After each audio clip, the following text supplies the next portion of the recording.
আইনি জটিলতা শেষ হলেই দেশে ফিরবেন তারেক রহমান। লন্ডন থেকে ফিরে জানালেন মির্জা ফখরুল। রাজনৈতিক দল নিয়ে তথ্য উপদেষ্টার মন্তব্যে দ্বিমত। রাজনৈতিক দলগুলো সবসময়ই এই অন্তর্বর্তীকালীন সরকারকে সমর্থন করেছে এবং সমর্থন করার উদ্দেশ্য একটা আছে, সেটা হচ্ছে গণতন্ত্রকে পুনঃপ্রতিষ্ঠা করা। ভারতে বসে শেখ হাসিনার করা নানা বক্তব্য মন্তব্যের সমর্থন নেই দিল্লির। পররাষ্ট্র দপ্তরের কমিটিতে ব্রিফিংয়ে বললেন বিক্রম মিশ্রি। জুলাই আন্দোলনে র্যাবের ভূমিকায় মহাপরিচালকের দুঃখ প্রকাশ। গুম কমিশনের পরামর্শে অক্ষত রাখা হয়েছে বাহিনীটির আয়নাঘর। যারা র্যাব কর্তৃক হত্যাকাণ্ডের শিকার হয়েছেন তাদের পরিবারের কাছে আমরা দুঃখ প্রকাশ করি এবং ক্ষমা প্রার্থনা করি।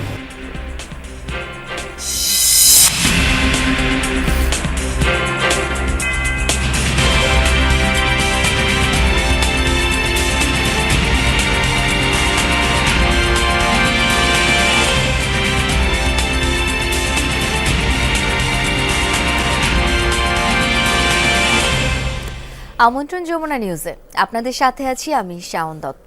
এতক্ষণ শিরোনাম দেখছিলেন। অন্তর্বর্তী সরকারকে ব্যর্থ করার চেষ্টা করছে রাজনৈতিক দলগুলো। তথ্য উপদেষ্টার এমন বক্তব্য রাজনীতি বিরোধী। দুপুরে যুক্তরাজ্যে 11 দিনের সফর শেষে ফিরে এমন মন্তব্য করেছেন বিএনপি মহাসচিব মির্জা ফখরুল ইসলাম আলমগীর। বলেন, এই সরকারকে বরং সহযোগিতা করছে রাজনৈতিক দলগুলো। ন্যূনতম সংস্কার শেষে নির্বাচন দেওয়ার দাবি জানান তিনি। বলেন, নির্বাচিত সরকার ছাড়া চলমান সংকট ও সমস্যা মোকাবেলা চ্যালেঞ্জিং। আলোচনার মাধ্যমে ভারত বাংলাদেশের সংকট সমাধানের তাগিদও দেন বিএনপি মহাসচিব। জানান, আইনি জটিলতা শেষ হলেই দেশে ফিরবেন তারেক রহমান। পরিবর্তিত পরিস্থিতিতে 30 নভেম্বর সস্ত্রীক যুক্তরাজ্য যান বিএনপি মহাসচিব মির্জা ফখরুল ইসলাম আলমগীর। দলের ভারপ্রাপ্ত চেয়ারম্যান তারেক রহমানও সেখানে অবস্থান করায় তাঁর এই সফর নিয়েছিল সবার আগ্রহ।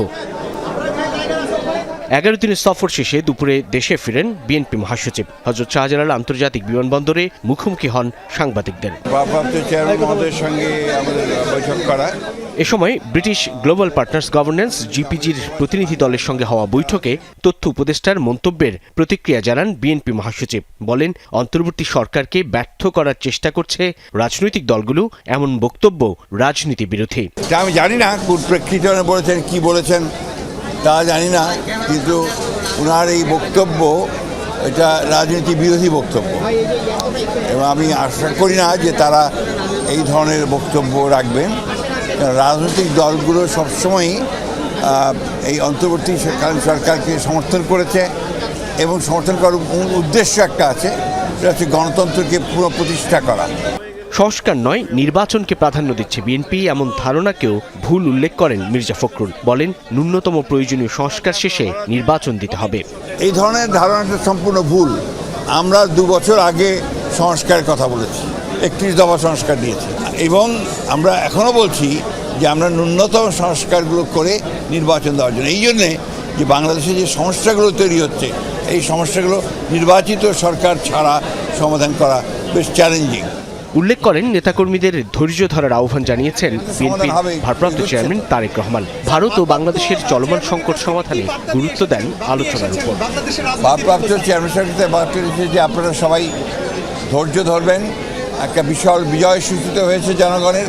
এই বিজয়কে ফলপ্রসূ করতে হলে অবশ্যই সকলকে ধৈর্য ধরে কাজ করতে হবে এবং গণতন্ত্রকে প্রতিষ্ঠা করতে হবে এবং গণতন্ত্রের যেটা প্রথম পদক্ষেপ ফটক, সেই ফটকে নির্বাচনের জন্য সকলকে প্রস্তুতি নিতে হবে। তারেক রহমানের বিরুদ্ধে দায়ের করা সব মামলা মোকদ্দমার কার্যক্রম শেষ হলেই তিনি দেশে ফিরবেন, এমনটাও নিশ্চিত করেন বিএনপি মহাসচিব।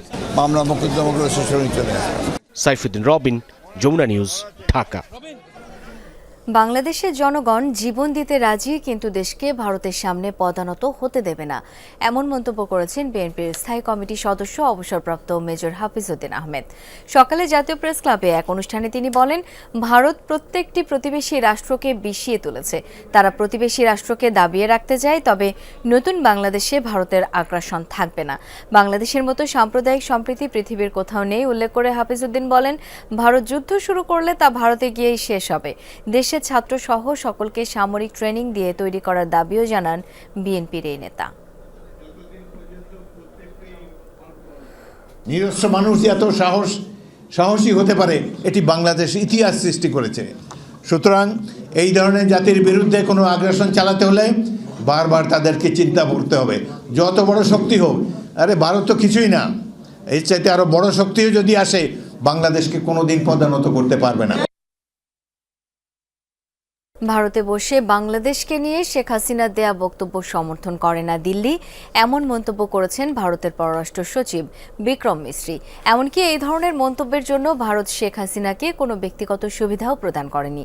দেশটির পররাষ্ট্র মন্ত্রণালয় বিষয়ক স্থায়ী কমিটিকে দেয়া ব্রিফিংয়ে এমন মন্তব্য করেন মিশ্রি। শিগগিরই এই সংক্রান্ত প্রতিবেদন পার্লামেন্টে উত্থাপন করা হবে বলে জানান কমিটির সভাপতি এবং কংগ্রেসের এমপি শশী থারুর। 5 আগস্ট গণ অভ্যুত্থানের মুখে বাংলাদেশ ছেড়ে ভারতে পালিয়ে যান তৎকালীন প্রধানমন্ত্রী ও আওয়ামী লীগ প্রধান শেখ হাসিনা। ভারত থেকে আওয়ামী লীগের বিভিন্ন নেতার সাথে ফোনে যোগাযোগ করেন শেখ হাসিনা, অংশ নেন অন্য দেশের বৈঠকেও। এবার এই ইস্যুতে মুখ খুলল দিল্লি। ভারতে বসে বাংলাদেশ নিয়ে শেখ হাসিনার দেয়া বক্তব্য দিল্লি সমর্থন করে না বলে জানিয়েছেন সম্প্রতি ঢাকা সফর করে যাওয়া দেশটির পররাষ্ট্র সচিব বিক্রম মিশ্রি। এমনকি এ ধরনের যোগাযোগের জন্য শেখ হাসিনাকে কোনো সুযোগ সুবিধা দেয়া হয়নি বলে জানান তিনি। অন্তর্বর্তী সরকারের সমালোচনা করে শেখ হাসিনার মন্তব্য সমর্থন করে না ভারত।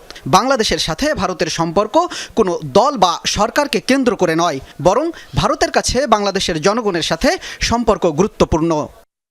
ভারতের পররাষ্ট্র মন্ত্রণালয় বিষয়ক স্থায়ী কমিটিকে দেয়া ব্রিফিংয়ে এসব মন্তব্য করেন মিশ্রি। এ কমিটির সভাপতি লোকসভার বিরোধী দল কংগ্রেসের নেতা শশী থারুর। কমিটির ব্রিফিংয়ের বিষয়ে বিস্তারিত প্রতিবেদন শিগগিরই পার্লামেন্টে উত্থাপন করা হবে বলে জানান তিনি। পররাষ্ট্র সচিবের বাংলাদেশ সফর নিয়ে ব্রিফিং অত্যন্ত ফলপ্রসূ হয়েছে। সেখানে বিভিন্ন ইস্যুতে এমপিরা প্রশ্ন করেছেন। ব্রিফিং এবং প্রশ্নোত্তরের ভিত্তিতে যে প্রতিবেদন তৈরি হবে তা শিগগিরই পার্লামেন্টে উত্থাপন করা হবে। গেল সোমবার ভারত বাংলাদেশের পররাষ্ট্র সচিব পর্যায়ের বৈঠক অনুষ্ঠিত হয়। সেখানে অংশ নেন বিক্রম মিশ্রি। বৈঠকের বিষয়ে বিস্তারিত আলোচনা হয় ভারতীয় পররাষ্ট্র বিষয়ক কমিটির বৈঠকে। মীর মুশফিকা হাসান, যমুনা নিউজ। গুম খুনের অভিযোগ স্বীকার করে ভুক্তভোগীদের কাছে ক্ষমা চাইল র্যাব। সংস্থাটির মহাপরিচালক জানান, আয়নাঘর ছিল, তদন্তের স্বার্থে সেটি অক্ষত রাখার পরামর্শ দিয়েছে গুম খুন কমিশন। র্যাব বিলুপ্তির বিষয়ে সরকারের সিদ্ধান্তই চূড়ান্ত, একথাও বলেন ডিজি। সকালে কারওয়ান বাজারে র্যাব মিডিয়া সেন্টারে সমসাময়িক বিষয় নিয়ে এই ব্রিফিং হয়। সম্প্রতি মানবাধিকার লঙ্ঘন এবং বিচার বহির্ভূত হত্যাকাণ্ডের অভিযোগ তুলে পুলিশ সংস্কার কমিশনের কাছে র্যাব বিলুপ্তির সুপারিশ করেছে বিএনপি। এরপরই সংবাদ সম্মেলনে আসেন সংস্থাটির প্রধান AKM শহীদুর রহমান। জানান, সরকারের সিদ্ধান্তই চূড়ান্ত গণ্য করবে র্যাব। সরকার যে সিদ্ধান্ত গ্রহণ করবে সেটাই শিরোধার্য। এ সময় প্রথমবার র্যাবের বিরুদ্ধে গুম ও খুনের অভিযোগ স্বীকার করলেন সংস্থাটির প্রধান। মন্তব্য করেন, সুষ্ঠু তদন্ত এবং বিচারের মাধ্যমে র্যাবের দায়মুক্তি সম্ভব। যে র্যাব সৃষ্টির পর আজ পর্যন্ত যে সমস্ত জনগণের যারা র্যাব দ্বারা নির্যাতিত বা অত্যাচারিত হয়েছেন তাদের কাছে, এবং যারা হত্যাকাণ্ডের শিকার হয়েছেন, যেমন নারায়ণগঞ্জের 7 খুন সহ যারা র্যাব কর্তৃক হত্যাকাণ্ডের শিকার হয়েছেন তাদের পরিবারের কাছে আমরা দুঃখ প্রকাশ করি এবং ক্ষমা প্রার্থনা করি। সুষ্ঠু নিরপেক্ষ তদন্তের মাধ্যমে আমাদের বিরুদ্ধে যে অভিযোগ আছে তার সুষ্ঠু তদন্ত হবে এবং এর বিচার হবে, এবং এইভাবেই আমাদের দায়মুক্তি সম্ভব। র্যাবে আয়নাঘর ছিল এমনটা স্বীকার করেন মহাপরিচালক। জানান, গুম খুন কমিশনের নির্দেশে আলামত অক্ষত রাখা হয়েছে। একই সাথে বলেন, র্যাবের কেউ অপরাধে জড়ালে নেওয়া হবে উপযুক্ত ব্যবস্থা। জানান, এখন পর্যন্ত 58 কর্মকর্তা সহ 4000-এর বেশি র্যাব সদস্য শাস্তি পেয়েছেন। র্যাবে যে আয়নাঘরের যে বিষয়টা এসেছে সেটা এটা তো ছিল, আছে, এবং কমিশন আমাদেরকে নির্দেশ দিয়েছেন যে যা অবস্থায় আছে ওই অবস্থায় রাখার জন্য। কোথাও এখন কোনো রকম যেন কোনো পরিবর্তন না করা হয়। অ্যাকর্ডিংলি আমরা ঠিক ওইভাবেই রেখেছি যা যেভাবে ছিল অতীতে। প্রতিষ্ঠার শুরু থেকেই জঙ্গি অভিযান এবং গ্রেপ্তার নিয়ে র্যাব কোনো নাটক সাজিয়েছিল কিনা এমন প্রশ্নে মহাপরিচালক বলেন, দেশে জঙ্গি তৎপরতা ছিল, জঙ্গিদের তৎপরতা ছিল। গণ অভ্যুত্থান চলাকালে ছাত্র জনতার উপর গুলি করার ভিডিও দেখে অনেককে আটক করা হয়। এখন পর্যন্ত সাবেক মন্ত্রীসহ মোট 353 জনকে গ্রেপ্তার করা হয়েছে বলে জানায় সংস্থাটি। Rabbi Siddiqui, Jamuna news, Dhaka. GPH quantum B600 Ti বাংলাদেশের উচ্চ শক্তি সম্পন্ন একমাত্র রড। সম্মিলিত সনাতনী জাগরণ জোটের মুখপাত্র চিন্ময় কৃষ্ণ দাসের জামিন শুনানির দিন এগিয়ে আনতে চট্টগ্রামের আদালতে আবেদন করা হয়েছে। সকালে মহানগর দায়রা জজ সাইফুল ইসলামের আদালতে এই আবেদন করেন সুপ্রিম কোর্টের আইনজীবী রবীন্দ্র ঘোষ। আদালত আবেদন মঞ্জুর করলেও স্থানীয় ওকালতনামা না দেখানো পর্যন্ত শুনানি হবে না জানানো হয়েছে। এক্ষেত্রে আজ না হলেও পরে ওকালতনামা বন্দোবস্ত করতে পারবেন আগ্রহী আইনজীবী। বুধবারও আবেদন করা হলে ফিরিয়ে দেন আদালত। 3 ডিসেম্বর একই আদালত তার জামিন শুনানির দিন আগামী 2 জানুয়ারি নির্ধারণ করেছিলেন। তার আগেই জামিন শুনানি করতে এই স্থানীয় ওকালতনামা দরকার। গতকালকে তো শোনার প্রশ্ন আছে, রিজেক্ট করেছিলেন। আজকে বলেছেন উনি শুনবেন। এখানে ওনার লয়ার ছিলেন, তাদেরকেও এই ক্রিমিনাল কেজের আসামি করা হয়েছে। কিন্তু উনি যেহেতু কোর্টে আসতে পারছেন না, সেহেতু আমি ঢাকা থেকে তাদেরকে অ্যাসিস্ট করার জন্য, সাহায্য করার জন্য এখানে এসেছি। আজকে উনি একটা দরখাস্ত নিয়ে আসছিলেন, তবে ওনার ওকালতনামাটা ছিল সুপ্রিম কোর্ট বারের। তো বিজ্ঞ আদালত বলছে যে এই বারের একটা ওকালতনামা যে কোনো লয়ার দিয়ে আপনি দিলে আমি শুনানি করব। ফ্যাসিবাদ বিদায় হলেও গণতন্ত্র প্রতিষ্ঠিত হয়নি, এই মন্তব্য করেছেন বিএনপির স্থায়ী কমিটির সদস্য নজরুল ইসলাম খান। বৃহস্পতিবার সকালে কৃষক দলের 44তম প্রতিষ্ঠা বার্ষিকী উপলক্ষে শীত বস্ত্র বিতরণ কর্মসূচিতে যোগ দেন তিনি। বলেন, অবাধ ও সুষ্ঠু নির্বাচনের মাধ্যমেই গণতন্ত্র পুনঃপ্রতিষ্ঠিত হবে। অতীতের মতো বিনা ভোটে রাত ও ডামি ভোটে নয়, বরং সুষ্ঠু নির্বাচনের মাধ্যমেই জনগণের কাছে ক্ষমতা ফিরে দেবে অন্তর্বর্তী সরকার।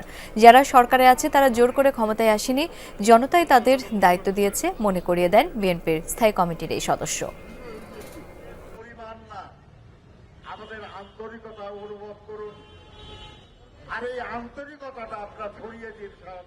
আমরা ফাঁসিবাদের পতন ঘটিয়েছি, কিন্তু গণতন্ত্র এখনো পুনঃপ্রতিষ্ঠা করতে পারি নাই।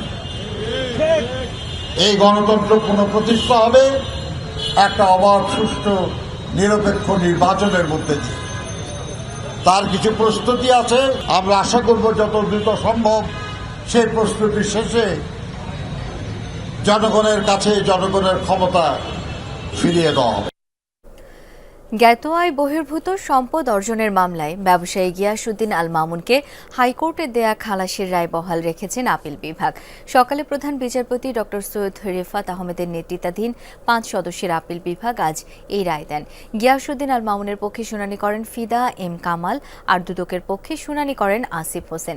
2007 সালের 18 ফেব্রুয়ারি দুদকের নোটিশের পরিপ্রেক্ষিতে সম্পদের হিসাব দাখিল না করায় একই সালের 8 মে দুদকের সহকারী পরিচালক মোহাম্মদ ইব্রাহিম ক্যান্টনমেন্ট থানায় এই মামলা করেন।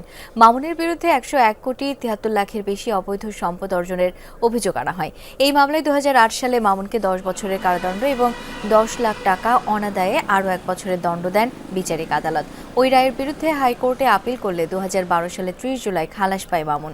পরে এই মামলায় আপিল বিভাগে যায় দুদক। চট্টগ্রাম প্রকৌশল ও প্রযুক্তি বিশ্ববিদ্যালয়ে র্যাগিংয়ের দায়ে 11 শিক্ষার্থীকে 6 মাসের জন্য সব একাডেমিক কার্যক্রম থেকে বহিষ্কার করা হয়েছে। বহিষ্কৃত শিক্ষার্থীরা 2022-23 শিক্ষাবর্ষের পুরকৌশল বিভাগের শিক্ষার্থী। বুধবার বিশ্ববিদ্যালয়ের স্টুডেন্টস ডিসিপ্লিন কমিটির 278তম সভায় এই সিদ্ধান্ত হয়। কমিটির সদস্য সচিব এবং ছাত্র কল্যাণ অধিদপ্তরের পরিচালক মাহবুবুল আলম স্বাক্ষরিত এক বিজ্ঞপ্তিতে এ তথ্য জানানো হয়। বলা হয়, গত 5 নভেম্বর রাতে কয়েকজন শিক্ষার্থীর বিরুদ্ধে চুয়েটের প্রধান ফটকের বাইরে বিশ্ববিদ্যালয়ের শিক্ষার্থীদের হেনস্থার অভিযোগ ওঠে। তীব্র শীত আর ঘন কুয়াশার কবলে সারা দেশ। উত্তরাঞ্চলের কয়েক জেলায় 2 দিন ধরে দেখা নেই সূর্যের, কমেছে রোদের প্রখরতাও।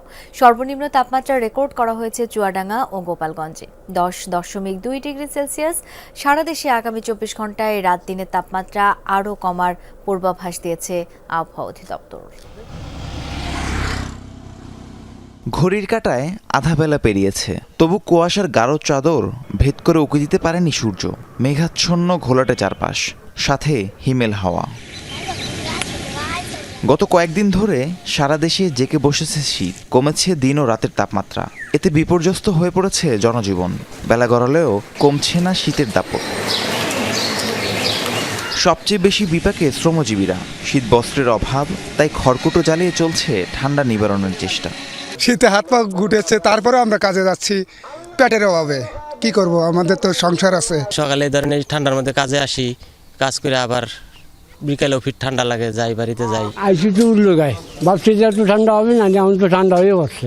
কুয়াশার কারণে সড়কে যান চলাচল কম, দৃষ্টিসীমা কমে যাওয়ায় পাটুরিয়া দৌলতদিয়া রুটে 7 ঘন্টা এবং আরিচা কাজিরহাট রুটে 10 ঘন্টা ফেরি চলাচল বন্ধ ছিল। কুয়াশার জন্য ধরেন কিছু দেখা যাচ্ছে না, রাস্তাঘাটে আমাদের গাড়ি চালানো খুবই অসুবিধা। অপরিমাণ শীতে গাড়ি বন্ধুদের বাসা দিয়ে ঘুমাইতে প্রচন্ড ঠান্ডা পড়ছে, এই ঠান্ডায় আমাদের গাড়ি ঘোড়া চালানো খুব সমস্যা হচ্ছে, ভাড়া ভুতু লোকজনও কম বেড়াচ্ছে। বাজারে কোনো লোকজন নেই, দোকান খুলেছি, খুলে সে মাছি মারা মতন বসে আছে। আজ সর্বনিম্ন তাপমাত্রা রেকর্ড করা হয়েছে চুয়াডাঙ্গা ও গোপালগঞ্জে 10.2 ডিগ্রি সেলসিয়াস। রাহিম সারোয়ার, যমুনা নিউজ। ভারতে বাংলাদেশের জাতীয় পতাকা অবমাননা ও দেশটির গণমাধ্যমে সংখ্যালঘু ইস্যুতে ভিত্তিহীন প্রচারণার প্রতিবাদে জাতীয় পতাকা প্রদর্শন কর্মসূচি পালন করেছে জাতীয়তাবাদী গণতান্ত্রিক আন্দোলন এনটিএম। সকালে জাতীয় প্রেস ক্লাবে এই কর্মসূচি পালন করেন দলটি। এতে উপস্থিত ছিলেন বিভিন্ন অঙ্গ সংগঠনের নেতাকর্মীরা।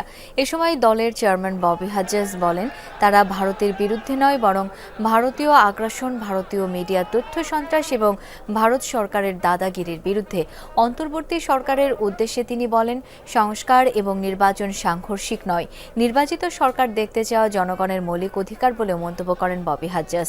তিনি আশা করেন শেখ হাসিনার নতজানু ও দাসত্বের নীতি থেকে বেরিয়ে এসে ভারতের সাথে মর্যাদা এবং ন্যায্যতার সম্পর্ক তৈরি হবে। ক্ষমতার বিকাশ, কর্মপরিবেশ উন্নয়ন ও টেকসই পদ্ধতি নিশ্চিতে কাজ করবে মুসলিম এইচইউকে বাংলাদেশ কার্যালয়। সকালে রাজধানীর একটি হোটেলে আয়োজিত এক কর্মশালায় এমন উদ্যোগের কথা জানান সংশ্লিষ্টরা। 3 বছর মেয়াদী এই প্রকল্পে দেশের বিভিন্ন খাতের ব্যবসায়ী, উন্নয়ন সেবা প্রদানকারী ও সরকারি কর্মকর্তাদের যুক্ত করা হয়েছে। প্রকল্পের মাধ্যমে তথ্য যাচাই ও সক্ষমতা বৃদ্ধির গুণগত মান নিশ্চিতে কাজ করা হবে। অংশগ্রহণকারীদের মধ্যে পাইলট প্রকল্পে যুক্ত হওয়া সদস্যরা তাদের অভিজ্ঞতা বিনিময় করেন। অংশগ্রহণকারীরা জানান, এই ধরনের প্রশিক্ষণ ও সহায়তা নতুন বাজার তৈরির সুযোগ করে দিচ্ছে। এছাড়া নতুন কৌশল এবং গ্রাহকদের ব্যবসায়িক দৃষ্টিভঙ্গি বদলাতে এই আয়োজন কাজে দেবে বলেও জানানো হয়।